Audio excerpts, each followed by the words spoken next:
வணக்கம் நண்பர்களே. நான் உங்க பெரியசாமி ஜோதிடர். சரிங்களா? ஆ இப்ப ஸ்க்ரீன்ல தெரியிற இந்த ஜாதகத்த பாருங்க.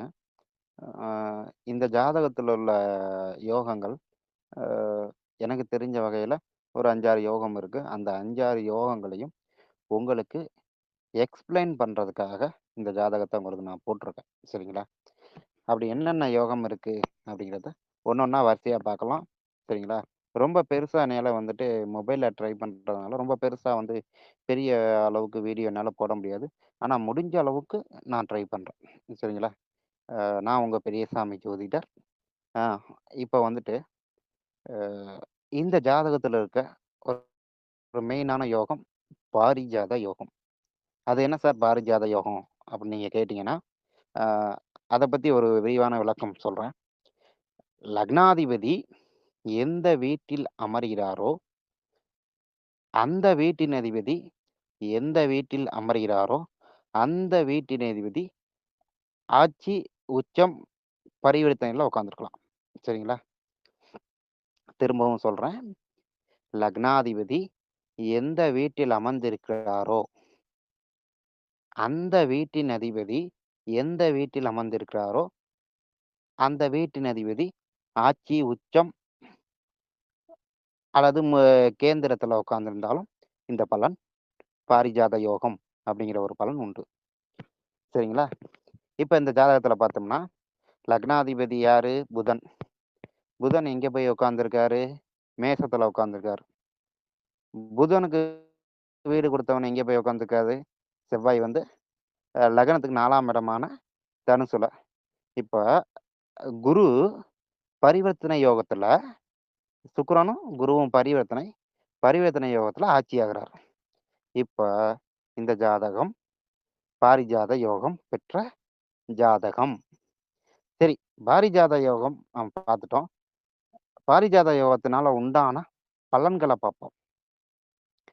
பாரிஜாதம் அப்டின்னாவே, பாரிஜாத பூ. இங்க வந்து யாரும் அதாவது பூமியில இருக்கிறவங்க யாரும் அந்த பூவ பார்த்ததில்ல. அது தேவலோகத்துல இருக்கிற பூ அப்படிங்கிற ஒரு கணக்கு இருக்கு. சரிங்களா? அப்படின்னு தான் சொல்லப்படுது. அப்பேற்பட்ட பேரில் இருக்கும் யோகம் எப்படி இருக்கும்? பிரமாதமா இருக்கும்ல? அப்படி பிரமாதமாக இருக்கிற யோகம் தான் பாரிஜாத யோகம். இது இருந்துச்சுன்னா, செல்வ செழிப்பு அப்படிங்கிறது குறைவு இருக்காது. அது எப்பலேருந்து கிடைக்கும் அப்படின்னு சொல்றாங்கன்னா, நடுத்தர வயது. சரிங்களா? நடுத்தர வயதுனா, ஆ ஆணாக இருந்தால் ஒரு 30 வயசுக்கு மேலயும், பெண்ணாக இருந்தால் ஒரு 25 வயசுக்கு மேலயும் நம்ம எடுத்துக்கலாம். சரிங்களா? அவங்களுக்கு வேலை செட் ஆகுறதா இருக்கட்டும், ஜாப் தொழில் செட் ஆகுறதா இருக்கட்டும், அதெல்லாம் வந்துட்டு கொஞ்சம் டைம் எடுத்து நடக்கும் அப்படிங்கிறது தான் உண்மை. சரிங்களா?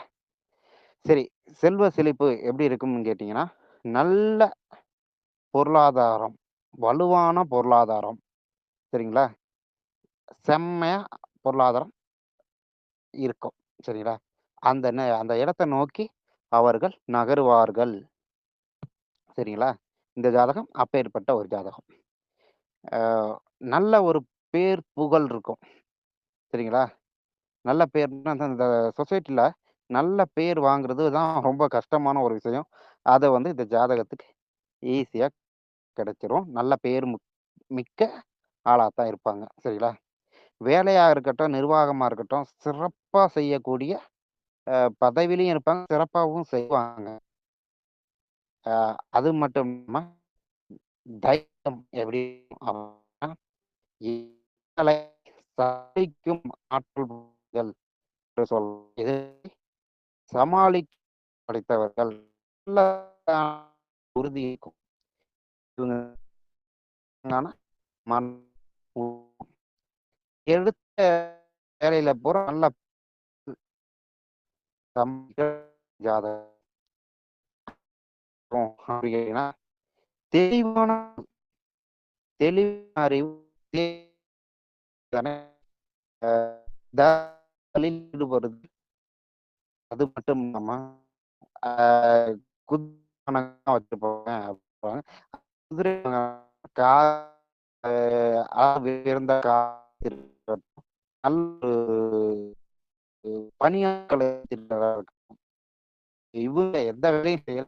இவங்களுக்கு பரிவர்த்தங்கள் உண்டு அப்படிங்கிறத பெரிய சொல்றாங்க. அதாவது தேவலோகத்துல இருக்கக்கூடிய தேவர்களுக்கு பணிவிடை செய்யறதுக்கு ஆள் இருப்பாங்க. அதுபோல இவங்களுக்கும் பணிவிடை செய்வதற்கு ஆட்கள் இருப்பார்கள். அப்படிங்கிறத இந்த பாரிஜாத யோகத்தின் மூலம் நம்ம தெரிஞ்சுக்கலாம். திரும்பவும் சொல்றேன். இந்த லக்னம் கன்னி லக்னம். கன்னி லக்னத்துக்கு அதிபதி புதன். அ புதனுக்கு வீடு குடுத்தவன் செவ்வாய். செவ்வாய் நின்ற வீட்டின் அதிபதி பரிவர்த்தனையில் குரு ஆட்சி பெற்று பாரிஜாத யோகம் அப்படிங்கிற ஒரு யோகத்த சிறப்பா செய்றாரு. சரிங்களா? ஓகே. நன்றி நேயர்களே. இன்னும் யோகங்கள பத்தி இதே ஜாதகத்துக்கு இன்னும் யோகங்கள பத்தி நெறைய பேசறேன். ஒவ்வொரு வீடியோவா நீங்க பார்த்துக்கலாம். சரிங்களா? நன்றி.